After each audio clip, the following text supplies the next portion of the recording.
Prior to coming to Lincoln, Nebraska, I was in Omaha. I'm originally from Boston, Massachusetts, and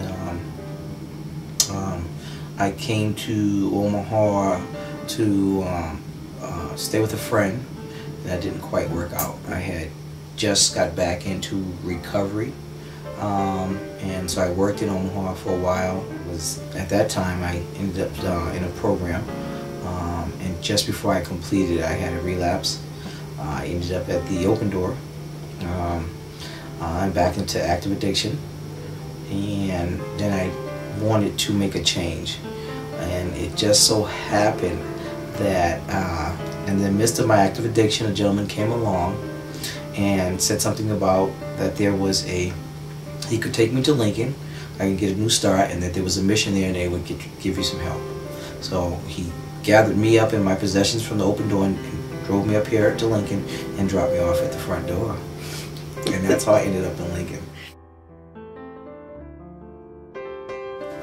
Under the VA program, vets with the prior service are able to come here.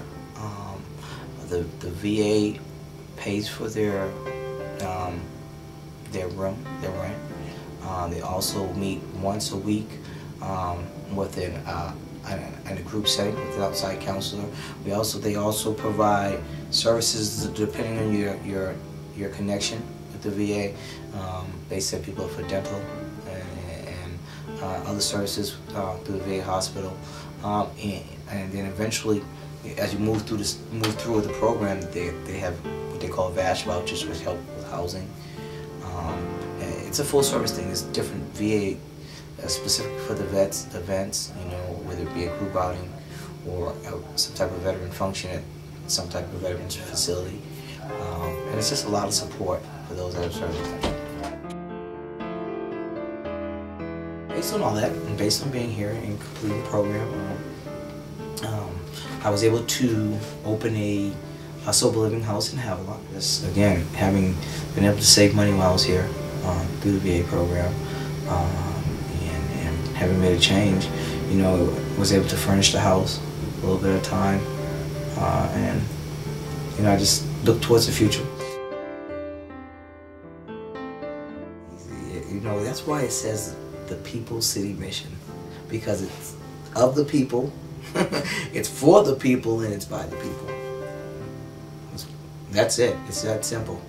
Without them, there would be no us. And then with no us meaning the mission, and without the mission, there wouldn't be any recovery of life. Myself as an example, and others. People do. Where would that opportunity? Yeah, I'm sure there's other facilities, but not in this form and fashion. Where would they go? People come here and just as quietly and anonymously give, and just when you really want to see something that you want to say, hey, am I having an impact? And yes, you have an impact. I'm here to say you have an impact.